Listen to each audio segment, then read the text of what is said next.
En marzo de 2026, la humanidad dará un paso que no ha dado en más de medio siglo. 4 astronautas abandonarán la capa protectora de la Tierra, la magnetosfera, la atmósfera, ese capullo invisible que separa la vida del vacío, y viajarán a donde ningún ser humano ha llegado desde el Apolo. La misión, Artemis 2, no es solo un vuelo, es un regreso al espacio profundo. Piensa en esta cifra, 54 años. La última vez que los humanos volaron a la Luna fue en 1972. Desde entonces, han pasado 2 generaciones. La Unión Soviética se derrumbó. Internet pasó de ser una novedad a convertirse en el oxígeno de la civilización. La humanidad construyó la Estación Espacial Internacional, lanzó el telescopio espacial James Webb y envió rovers a Marte. Pero más allá de la órbita terrestre, nadie fue. Ni una sola vez. 54 años no es solo un número. Es toda una era de progreso tecnológico que avanzó con audacia en una dirección mientras retrocedía en otra. Aprendimos a enviar sondas a Plutón, a fotografiar agujeros negros, a detectar exoplanetas en otros sistemas estelares. Las sondas Voyager, lanzadas en 1977, han abandonado por completo el sistema solar y ahora navegan por el espacio interestelar, sin dejar de enviar datos. Construimos telescopios orbitales capaces de ver hasta los confines del universo observable. Aterrizamos en cometas, cartografiamos las superficies de lunas lejanas, pero ningún ser humano ha viajado al espacio profundo en más de medio siglo, porque es demasiado caro, demasiado peligroso y, no se puede negar, demasiado difícil. Y ahora, marzo de 2026, Cabo Cañaveral, el Space Launch System, de 98 metros de altura, está listo para el lanzamiento. El comandante Reed Wiseman, un experimentado piloto de pruebas militar que voló a bordo de la ISS y que pasó casi 6 meses en órbita en 2014, es conocido por un estilo de mando relajado que mantiene la cohesión de la tripulación bajo presión. El piloto Victor Glover, el primer afroamericano en formar parte de la tripulación de una misión lunar, un hombre con nervios de acero y una experiencia técnica excepcional, que acumuló 168 días en la IS durante la expedición 64. La especialista de misión Christina Koch, poseedora del récord del vuelo espacial continuo más largo realizado por una mujer, con 328 días en órbita, y la primera mujer en completar una caminata espacial con una compañera, y el astronauta canadiense Jeremy Hansen, el primer ciudadano canadiense en aventurarse en el espacio profundo, un antiguo piloto de caza CF-18 que lleva más de una década entrenándose para una misión como esta. Estas 4 personas han pasado años preparándose, cientos de horas en simuladores, entrenamiento en cápsulas submarinas, pruebas en cuevas italianas, una centrifugadora sometiendo a sus cuerpos a múltiples fuerzas G. Conocen esta nave espacial mejor que sus propias casas, y conocen los riesgos mejor que nadie. 10 días, un sobrevuelo lunar a distancias de entre 6 y 10.000 kilómetros, un regreso a 40.000 kilómetros por hora, más rápido de lo que ningún ser humano ha viajado jamás en la historia. Esto no es un alunizaje, eso está previsto para Artemis 3. Se trata de una misión de reconocimiento, una prueba de la tecnología, una prueba de las personas, una prueba de la idea misma de que el Homo sapiens puede sobrevivir más allá de los límites de su planeta. Pero detrás de cada línea de los comunicados de prensa de la NASA se esconden riesgos reales, concretos y potencialmente mortales. Hoy los examinamos todos, desde el primer segundo en la plataforma de lanzamiento hasta el chapuzón final bajo los paracaídas en el Océano Pacífico. ¿Qué podría matar a esta tripulación? ¿Qué ha hecho la NASA para evitarlo? ¿Y por qué? A pesar de todos los peligros, 4 personas se subieron voluntariamente a esta cápsula. Imagínate esto, temprano por la mañana, Florida, el aire húmedo y salado del Atlántico. En el complejo de lanzamiento 39B, la misma plataforma desde la que volaron los transbordadores y desde la que se lanzaron los Apolo, se alza el sistema de lanzamiento espacial. 98 metros de acero, propulsante y una ingeniería extraordinaria. Masa al despegue, más de 2.600 toneladas, 4 motores RS-25 en la etapa central, 2 propulsores de cohetes sólidos a los lados y, en lo más alto, la cápsula Orión, de 5 metros de diámetro, con 4 astronautas vestidos con trajes espaciales naranjas, realizando las comprobaciones finales del sistema. Empuje en el despegue, 39,1 meganewtons. Eso es más que el legendario Saturno V que llevó a los astronautas del Apolo a la Luna. Más que cualquier cohete jamás construido por la humanidad y que haya volado con éxito. Cuando los motores se enciendan, una llama de 3000 grados brotará bajo el cohete. En 8 minutos y medio, el SLS consumirá tanto combustible como un coche medio en 200 años. En los primeros segundos de ascenso, el cohete quema aproximadamente 3 toneladas de combustible por segundo. 3 toneladas cada segundo. Pero esos 8 minutos son los más peligrosos de toda la misión. En febrero de 2026, durante un ensayo general de repostaje, el llamado Wet Dress Rehearsal, los ingenieros de la NASA descubrieron una fuga de hidrógeno líquido. El mismo hidrógeno que alimenta los 4 motores de la etapa central. No era la primera vez. El mismo problema había afectado a la agencia durante los preparativos de Artemis 1 en 2022. El hidrógeno es el elemento más ligero del universo. Sus moléculas son tan pequeñas que se cuelan por cualquier hueco que estaría perfectamente sellado contra cualquier otra sustancia. Las bajas temperaturas en Cabo Cañaveral, enero y febrero pueden ser inesperadamente fríos, provocan contracción térmica en el metal y microfisuras en las juntas. Los ingenieros tuvieron que sustituir las juntas tóricas de las líneas de propulsante bajo una intensa presión de tiempo. ¿Por qué es esto tan importante? El hidrógeno mezclado con oxígeno es un explosivo perfecto. Una concentración de tan solo un 4% en el aire crea un ambiente explosivo, una chispa de electricidad estática o de los equipos, y el complejo de lanzamiento se convierte en una bola de fuego. El equipo de cierre, los especialistas que son los últimos en abandonar la torre de lanzamiento después de que los astronautas suban a bordo, se enfrentó esta vez a un problema adicional. Una válvula de presión defectuosa retrasó las operaciones varias horas. El lanzamiento se pospuso. Esto suena rutinario. Pero detrás de cada retraso de este tipo se esconde una decisión de ingeniería tomada con información incompleta. Cada cancelación de lanzamiento es, al mismo tiempo, un reconocimiento de un problema y su resolución. La NASA aprendió a ser obsesivamente cautelosa tras el desastre del Challenger en enero de 1986, cuando una fuga de gas a través de una junta tórica en una mañana gélida se cobró la vida de 7 astronautas. Y tras el Columbia, en 2003, cuando los daños en las baldosas del escudo térmico durante el lanzamiento, literalmente un trozo de espuma que se desprendió del tanque externo, causaron la muerte de otras 7 personas durante la reentrada. El espacio no perdona la falta de atención a los detalles. T-0. Los motores se encienden. Los propulsores de cohetes sólidos se encienden una fracción de segundo después. El cohete despega lentamente, casi agonizantemente lento para tal potencia. Y luego comienza a inclinarse hacia el este, ganando velocidad. Los primeros 90 segundos son los más críticos. El cohete aún está demasiado bajo, demasiado lento. Un fallo catastrófico en este momento conlleva el riesgo de que los restos caigan sobre zonas pobladas.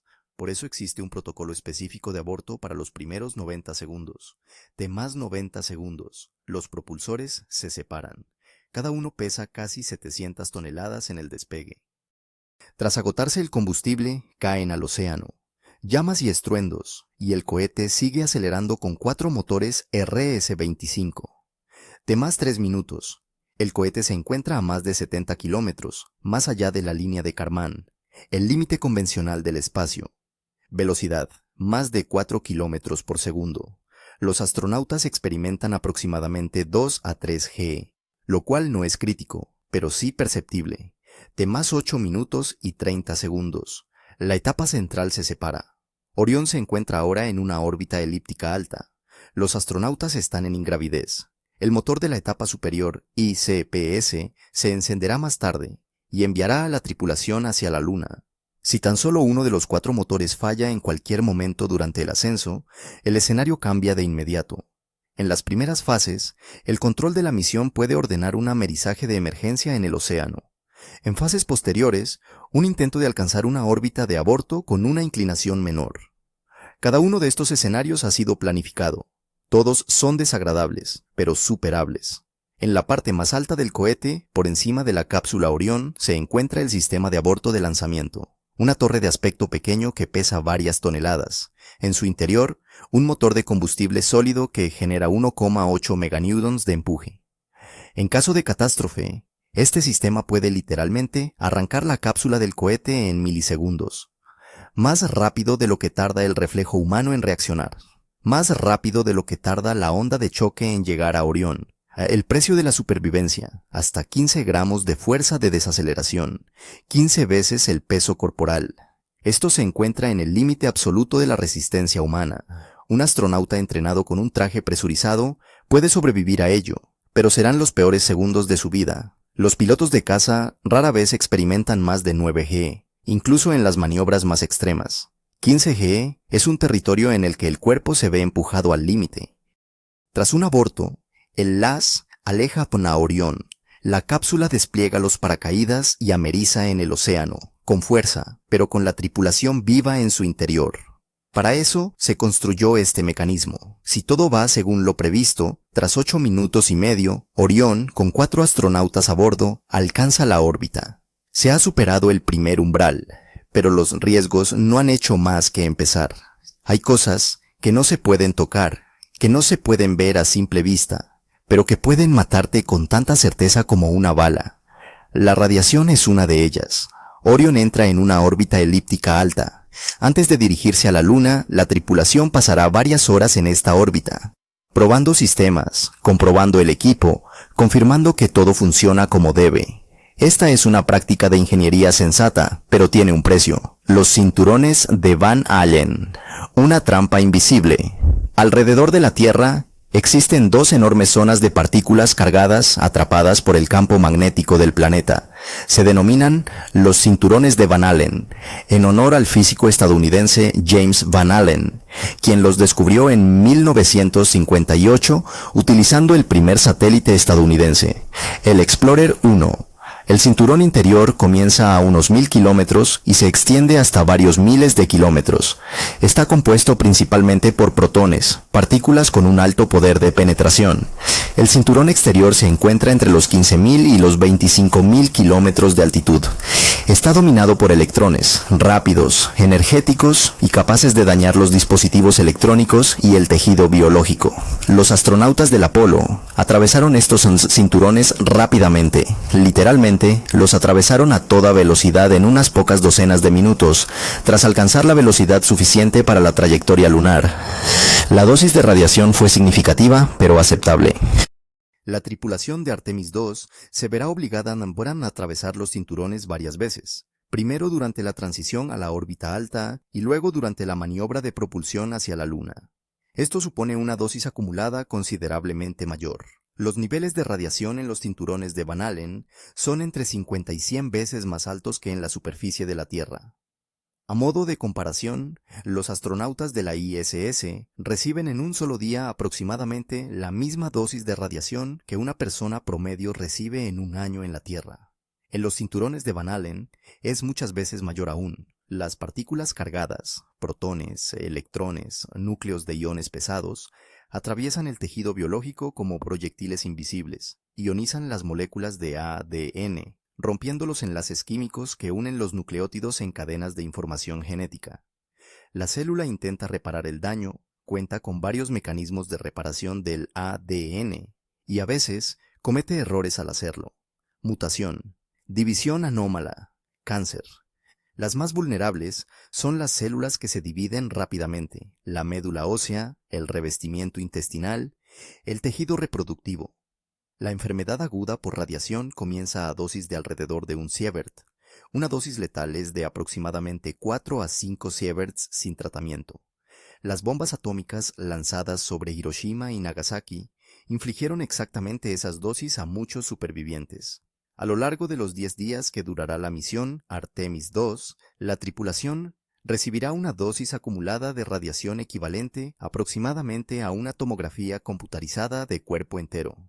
Esto parece manejable, pero es el total de toda la misión y los efectos a largo plazo, REEs, se acumulan en cada vuelo al espacio profundo. Los datos de la ISS muestran que cada 6 meses en órbita aumentan el riesgo de cáncer a largo plazo en varios puntos porcentuales. La NASA instaló 6 sensores de radiación activos dentro de la cápsula Orión. Cada astronauta lleva un dosímetro personal, un dispositivo que mide continuamente la dosis recibida en tiempo real.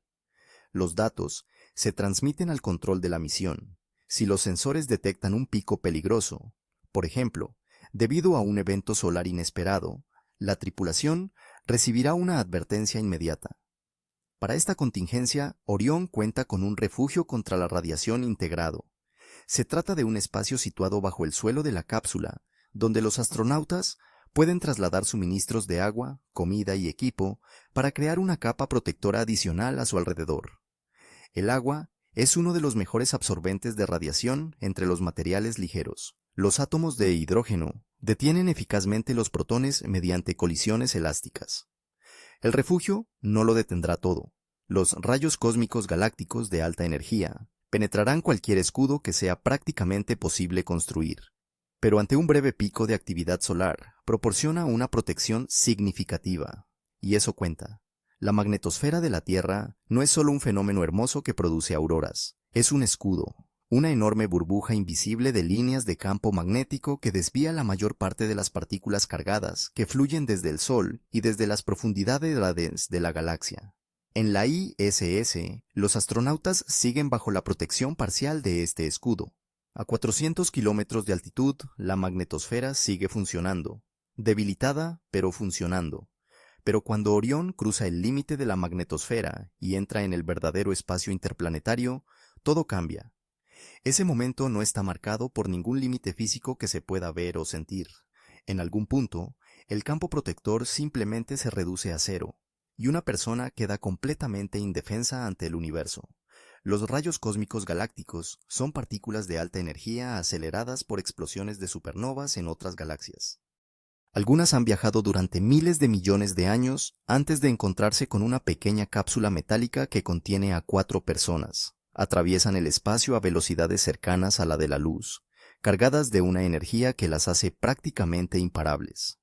Las más pesadas de ellas, los núcleos de hierro, crean cascadas de radiación secundaria al atravesar la materia. Imaginemos cada una de esas partículas como un diminuto proyectil de alta velocidad que no solo atraviesa, sino que deja tras de sí un rastro de daño secundario. Un solo ion de hierro que atraviesa una neurona del cerebro deja a su paso una cadena de células dañadas. Los datos de ratones, expuestos a rayos cósmicos galácticos, simulados en el Laboratorio Nacional de Brookhaven, mostraron una reducción de la función cognitiva y cambios de comportamiento.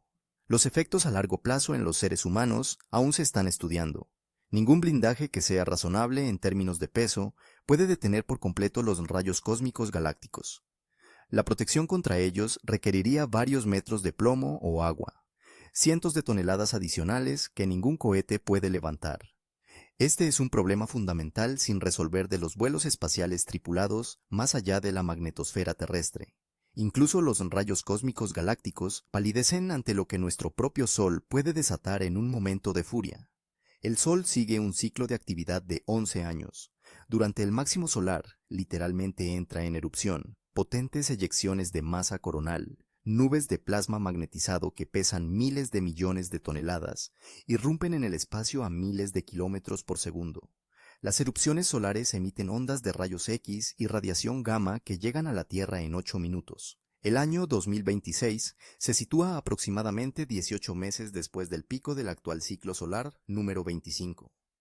Este ciclo resultó ser significativamente más activo de lo que predijeron los modelos. El máximo de 2024 a 2025 trajo consigo una serie de potentes erupciones de clase X, la categoría más fuerte. En mayo de 2024, la Tierra sufrió la tormenta geomagnética más potente en 20 años. Se pudieron ver auroras en latitudes donde no se habían visto en décadas. En el espacio abierto, esa tormenta habría sido letal para una persona desprotegida. En marzo de 2026, la actividad solar está disminuyendo, pero sigue siendo elevada. La probabilidad de una potente eyección de masa coronal no es teórica, es muy real. Una tormenta solar severa puede, en cuestión de horas, elevar los niveles de radiación en el espacio interplanetario a valores potencialmente letales, varios sieverts o más. Para una persona sin protección, esa es una dosis mortal. La NASA y la NOAA mantienen una vigilancia meteorológica espacial las 24 horas del día. Varios satélites, Entre ellos el DSKVR y el ACE, rastrean continuamente el viento solar a 1,5 millones de kilómetros de la Tierra. En el punto de Lagrange L1. Esto proporciona entre 15 y 60 minutos de aviso antes de que llegue una eyección de masa coronal, tiempo suficiente para ponerse a cubierto, pero solo si el sistema funciona y la tripulación responde con rapidez. Entre los experimentos científicos a bordo de Artemis, hay uno que resulta especialmente revolucionario. Se llama Avatar y utiliza la tecnología de órganos en un chip. La misión lleva muestras de células de médula ósea extraídas de cada uno de los 4 astronautas. Estas células se colocan en dispositivos microfluídicos especializados, chips con microcanales, que imitan el sistema vascular y el entorno tisular del cuerpo humano. En tiempo real, los científicos podrán observar cómo la radiación y la microgravedad afectan a las células madre hematopoyéticas, las células que producen todos los componentes de la sangre. La médula ósea es uno de los órganos más sensibles a la radiación. Bajo la irradiación, deja de producir cantidades normales de glóbulos rojos, glóbulos blancos y plaquetas. La persona se vuelve vulnerable a infecciones, hemorragias y anemia. A largo plazo, a la leucemia. Los datos del experimento Avatar ayudarán a desarrollar estrategias de protección para futuras misiones de larga duración. Vuelos a Marte que durarán entre 6 y 9 meses solo de ida, en los que la tripulación pasará no 10 días, sino muchos meses en el espacio interplanetario sin protección. 4 días de travesía. Orión se acerca a la Luna. A través de la ventana, el disco lunar crece con cada hora que pasa. De cerca, la Luna es un mundo muerto. Cráteres, montañas, llanuras de regolito gris. Sin atmósfera, sin color, sin sonido. Quietud absoluta. En esta fase hay algo fundamental. El motor del módulo de servicio europeo debe encenderse exactamente en el momento calculado y con la potencia calculada. De lo contrario, sería una catástrofe. Los arquitectos de la misión tomaron una decisión fundamental que distingue a Artemis II de la mayoría de los demás vuelos espaciales: una trayectoria de retorno libre. Esto significa que, una vez que Orión alcance un punto específico cerca de la Luna y complete la maniobra de sobrevuelo, la gravedad lunar lanzará naturalmente la nave de vuelta a la Tierra, incluso si el motor principal falla por completo. La física actúa como una póliza de seguro. Se trata del mismo tipo de trayectoria que utilizó el Apolo 13 tras la explosión del tanque de oxígeno en 1970. Gracias al retorno libre, 3 astronautas, Lovell, Swigert y Hayes, regresaron con vida a pesar de que no hubo alunizaje. Fue uno de los mayores triunfos de la ingeniería humana, utilizar las leyes de la mecánica orbital para salvar vidas cuando todo lo demás ya había fallado. Pero para establecer esa trayectoria en primer lugar, el motor y el sistema de orientación deben funcionar a la perfección.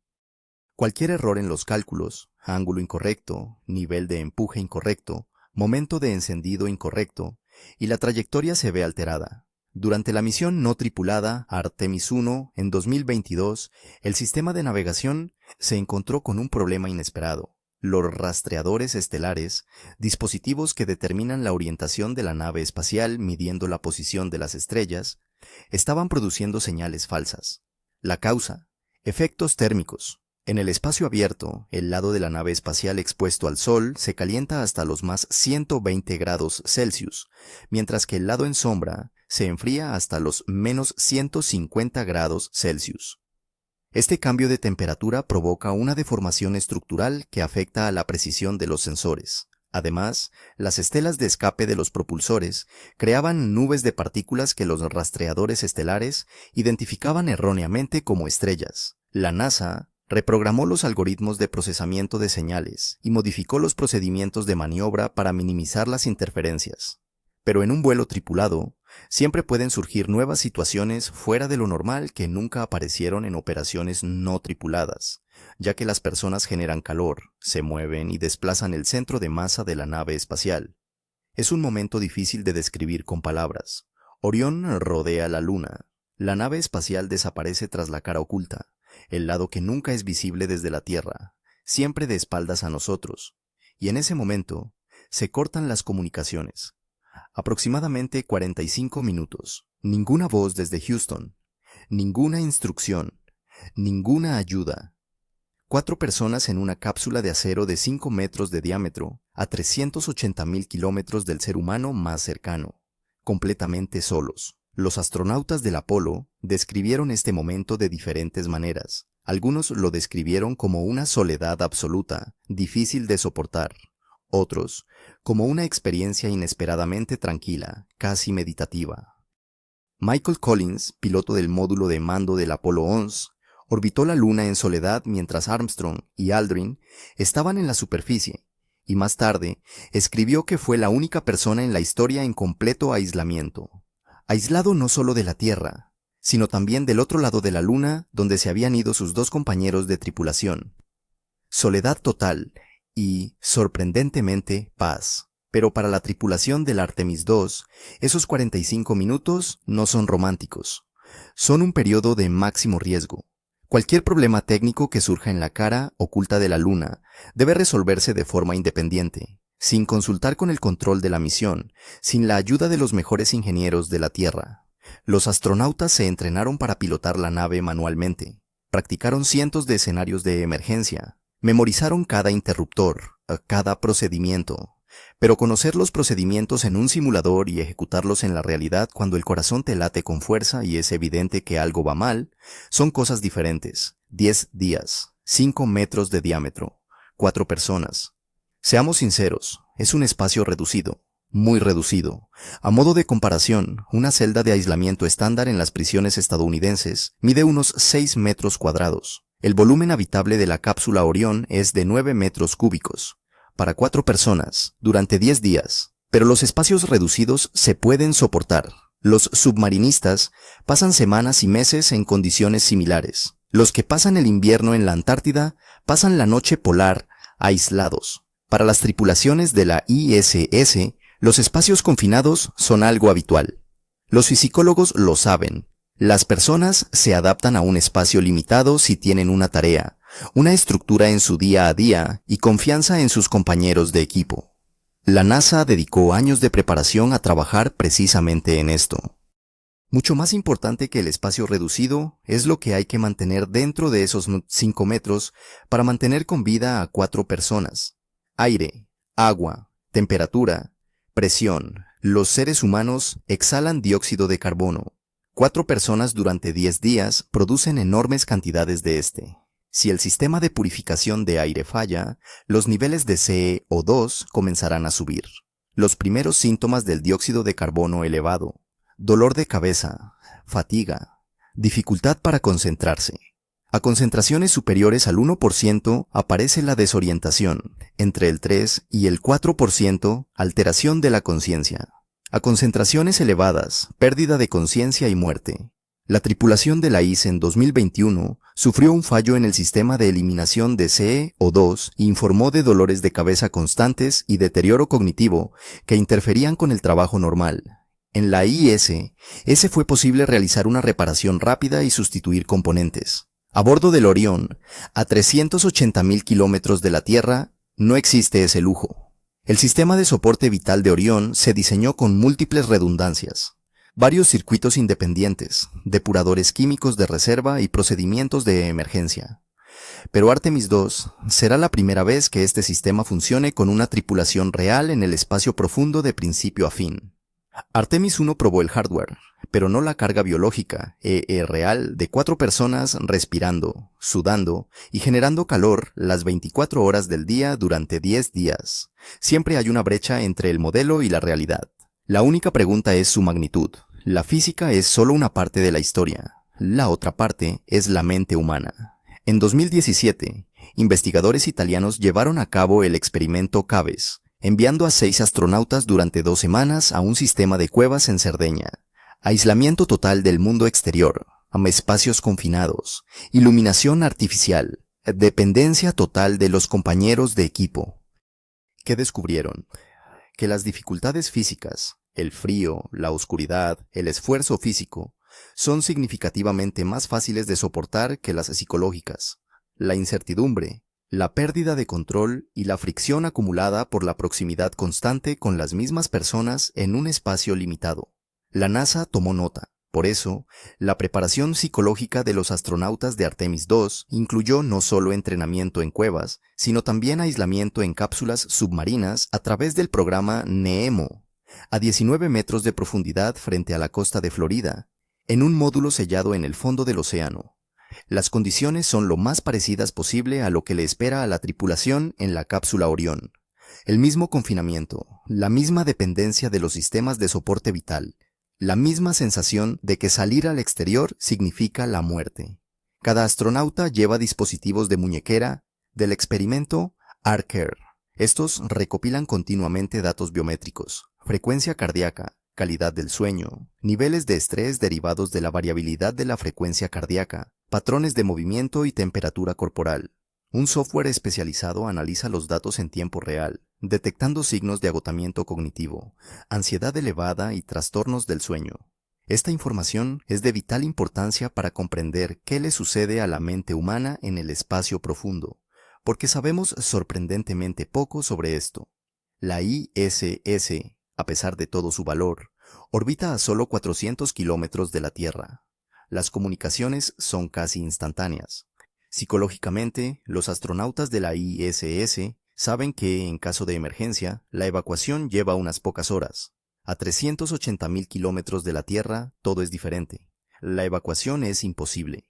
Las comunicaciones implican un retraso de hasta 1,3 segundos en cada sentido. La canica azul que se ve por la ventana se va haciendo más pequeña con cada hora que pasa. Los psicólogos de la NASA denominan al tercer día de una misión el umbral crítico. La euforia del lanzamiento ha pasado, la novedad de la ingravidez se ha desvanecido, y el regreso aún está lejos. La fatiga y la irritabilidad comienzan a acumularse precisamente en este punto. Los astronautas del Apolo describieron un fenómeno que más tarde se conoció como el efecto de visión global. Cuando ves la Tierra en su totalidad, una pequeña bola azul en la oscuridad, frágil y hermosa, algo cambia en tu percepción. Las fronteras entre las naciones se disuelven, la escala de los problemas se redefine, la sensación de humanidad común se vuelve físicamente tangible. Edgar Mitchell, astronauta del Apolo 14, describió una sensación repentina, casi mística, de unidad con el universo durante el regreso de la Luna. Ron Garan, astronauta de la ISS, escribió un libro entero sobre cómo la vista de la Tierra desde el espacio cambió su visión del mundo. Pero hay otra cara de la moneda. Cuanto más se aleja la Tierra, más intenso es el anhelo, mayor es la sensación de vulnerabilidad, más pesada es la responsabilidad por las vidas de los compañeros de tripulación en esta cápsula metálica. La NASA estudia ambas caras de esta experiencia y prepara a la tripulación para ambas. Todo lo comentado hasta ahora, fugas de hidrógeno, cinturones de radiación, navegación en la Luna, presión psicológica, todo ello importa. Todo ello es peligroso, pero el momento más aterrador de toda la misión es el último, el regreso. Cuando Orión entre en la atmósfera terrestre, viajará a 40.000 kilómetros por hora.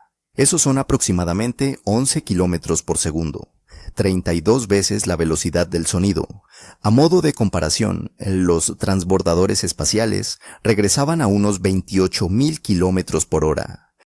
Incluso eso estaba cerca del límite. Su protección térmica se degradaba con cada aterrizaje, y fue precisamente el sobrecalentamiento lo que destruyó el Columbia en 2003, cuando un trozo de espuma aislante que se desprendió durante el lanzamiento creó un agujero en el ala, y al reentrar el plasma sobrecalentado quemó la nave espacial desde dentro. Orión entra un 40% más rápido que el transbordador. La carga térmica es incomparablemente mayor.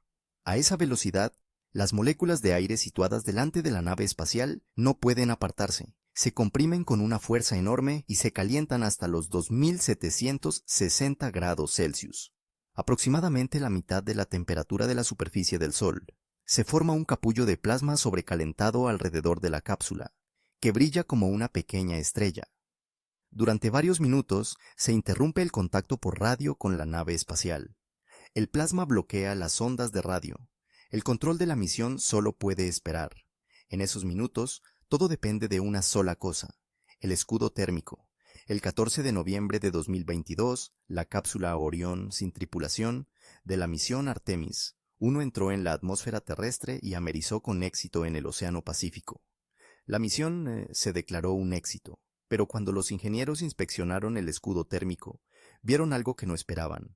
En más de un centenar de puntos, el material protector ABCOAT, un compuesto ablativo especial diseñado para vaporizarse y disipar el calor durante el reingreso, se había agrietado y desprendido en grandes trozos, no en forma de polvo fino, como estaba previsto, sino en grandes fragmentos. Los ingenieros llevaron a cabo una investigación de varios meses, en la que participaron especialistas de las principales instituciones aeroespaciales estadounidenses.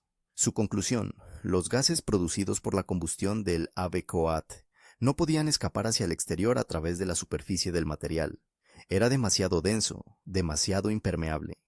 La presión del gas se acumuló dentro del escudo. Se formaron grietas, se desprendieron trozos. El escudo térmico para Artemis II se fabricó e instaló antes de que se descubriera. Este problema en Artemis I es prácticamente idéntico al dañado. Es más, la formulación del ABCOAT para Artemis II es aún menos permeable que la utilizada en la misión no tripulada. Por la física del problema, esto implica una tendencia aún mayor a agrietarse.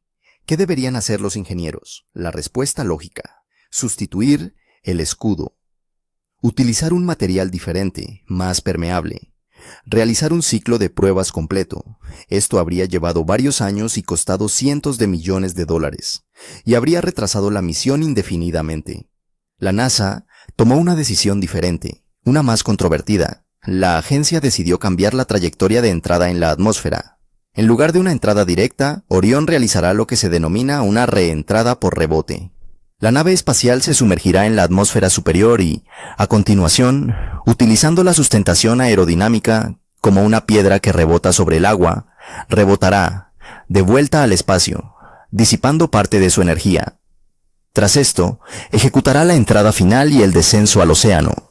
El nuevo perfil presenta un rebote menos pronunciado que en Artemis I, de modo que los gases del interior del escudo térmico tengan tiempo de escapar antes de que la presión alcance un nivel crítico. La teoría es elegante, los cálculos son correctos, las pruebas en túnel de viento y con chorro de arco confirmaron el concepto en muestras de laboratorio, pero sigue siendo una hipótesis sin verificar en condiciones reales de reentrada a 40.000 kilómetros por hora. Se ha desatado un debate público en la comunidad de ingeniería aeroespacial. Charlie Camarda, un veterano de la NASA y uno de los principales especialistas en escudos térmicos, que participó en la investigación del accidente del Columbia, calificó el plan de la NASA de una locura. Según él, la agencia no comprende suficientemente la física que tiene lugar en el interior del escudo y está precipitando el lanzamiento por razones políticas y presupuestarias. Dan Rasky, experto independiente en materiales de protección térmica, fue tajante. Cuando se desprenden grandes trozos del escudo térmico, el vehículo está al borde de la destrucción total. Incluso si la cápsula permanece intacta, se está caminando sobre el filo de una navaja. Por otro lado, Danny Olivas, un antiguo astronauta que participó en la investigación interna de la NASA sobre el problema del escudo, considera que el riesgo es manejable. Su argumento: la estructura de la cápsula, situada bajo la capa de ABCOAT, es mucho más resistente de lo que parece desde el exterior. Incluso, si el escudo sufre daños más graves que en Artemis I, el casco metálico del Orion aguantará. El nuevo administrador de la NASA, Jared Isaacman, expresó su total confianza en la seguridad de la misión. Algunos analistas estiman que la probabilidad de un fallo catastrófico del escudo térmico es de 1 entre 100. En la aviación comercial, tal probabilidad sería absolutamente inaceptable. Para un vuelo espacial tripulado, se trata de un riesgo moderado, pero lejos de ser insignificante. La historia de los vuelos espaciales incluye demasiados casos en los que el riesgo aceptable ha costado vidas. Si el escudo térmico aguanta, Orión desplegará 3 paracaídas principales y descenderá lentamente hacia las aguas del Océano Pacífico, a unos 100 kilómetros de San Diego. La Marina de los Estados Unidos ha ensayado la operación de recuperación en múltiples ocasiones. Hay barcos y helicópteros a la espera. Los equipos médicos estarán esperando a los astronautas a bordo. Se ha ensayado cada paso, desde el momento del amerizaje hasta el examen médico. Los buzos Se acercarán a la cápsula incluso antes de que sea izada a bordo del buque de rescate, entregando agua potable y comprobando el estado de la tripulación a través de la escotilla. Este proceso cuidadoso y coreografiado se perfeccionó durante las operaciones de rescate de Artemis I y se ha ajustado aún más desde entonces. Tras 10 días de ingravidez, volver a la gravedad es una prueba en sí misma. Los músculos se atrofian en ingravidez a un ritmo de aproximadamente un 1% al día. La densidad ósea disminuye.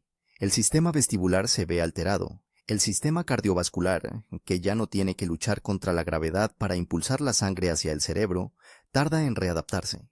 Los primeros minutos sobre una superficie sólida son como pisar tierra firme tras 2 semanas de mar agitado. Los astronautas necesitarán semanas de rehabilitación estructurada, pero si todo ha salido según lo previsto, ya están en casa. La misión Artemis II es un acto de equilibrio al límite de lo posible. Fugas de hidrógeno en la plataforma de lanzamiento, los cinturones de radiación de Van Allen durante el ascenso, tormentas solares en el espacio interplanetario abierto, 45 minutos de aislamiento tras la cara oculta de la Luna, 10 días en un capullo metálico de 5 metros de diámetro, y por último, la entrada en la atmósfera a 40.000 kilómetros por hora, con un escudo térmico que ya ha sufrido daños inesperados en una ocasión anterior. Los riesgos son reales. La NASA no los oculta. Al contrario, la agencia los ha documentado meticulosamente. Ha desarrollado planes de respuesta, ha incorporado múltiples redundancias en los sistemas y ha llevado a cabo miles de horas de pruebas. Pero la pregunta central sigue siendo, ¿por qué? ¿Por qué enviar personas cuando los robots pueden hacer el trabajo? Curiosity ha recorrido más de 30 kilómetros por la superficie marciana. Perseverance está recogiendo muestras de rocas. Ingenuity realizó el primer vuelo propulsado en otro planeta. Opportunity funcionó durante 15 años en lugar de los 90 días previstos. ¿No demuestra esto que los robots se desenvuelven mejor? En cierto sentido, sí, pero hay una diferencia fundamental entre un robot que ejecuta una tarea programada y un científico que se encuentra ante un afloramiento rocoso y piensa, un momento, esto no me cuadra.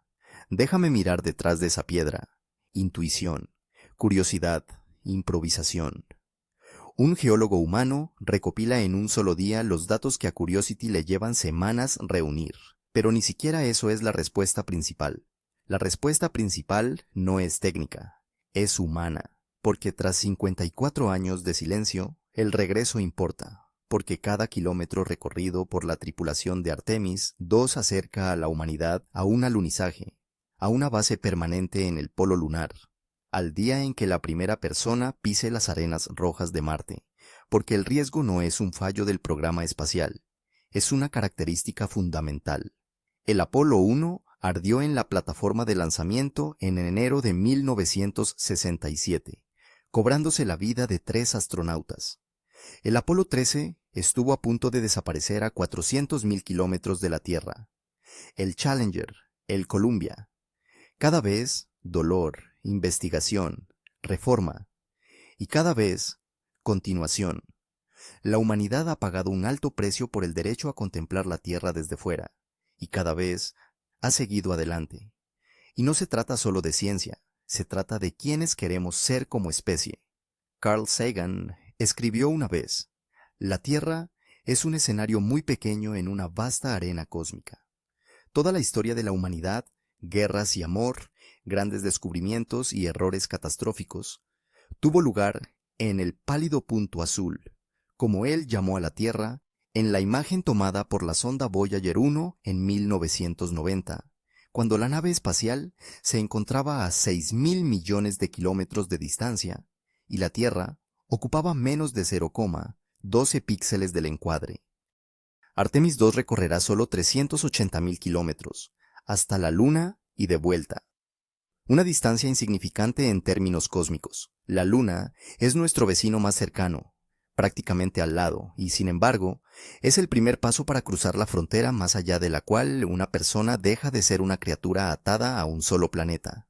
Todas las grandes expediciones de la historia de la humanidad comenzaron con este primer paso hacia lo desconocido. Colón, al navegar más allá del horizonte, no sabía lo que le esperaba. Los primeros conquistadores de la Antártida, al adentrarse en el silencio blanco, No sabían si volverían con vida. Los primeros alpinistas que se adentraron en la zona de la muerte del Everest, donde cada paso es una decisión de continuar o morir. Braid Wiseman, Victor Glover, Christina Koch y Jeremy Hansen conocen los riesgos mejor que nadie. Han estudiado cada línea de la documentación técnica, cada escenario de emergencia, cada cálculo de ingeniería. Saben de los problemas del escudo térmico, saben de las tormentas solares, saben lo que ocurre si el sistema de soporte vital falla en la cara oculta de la Luna. Y se subieron a esta cápsula voluntariamente. Esa es la cuestión. En unas semanas sabremos si la humanidad está preparada para volver al espacio profundo. El lanzamiento está previsto para marzo de 2026. Los riesgos son enormes, pero la recompensa, el regreso a las estrellas, merece la pena. Espero que hayas disfrutado de este análisis en profundidad del arriesgado viaje de Artemis II, la misión que podría romper por fin el silencio de 54 años de la humanidad en el espacio profundo. Si este vídeo te ha acelerado el corazón aunque sea por un segundo, si te ha obligado a enfrentarte tanto a los riesgos aterradores como al valor impresionante de esos 4 astronautas, entonces dale al botón de me gusta. Ayuda a que más gente descubra estas historias que importan. Y si quieres seguir con nosotros cada lanzamiento futuro, cada peligro oculto y cada paso que dé la humanidad para convertirse en una especie multiplanetaria, dale a suscribirse y activa las notificaciones, porque el próximo capítulo llegará pronto, y podría ser precisamente aquel en el que volvamos a aterrizar en la Luna. Gracias por vernos. Nos vemos en la próxima misión.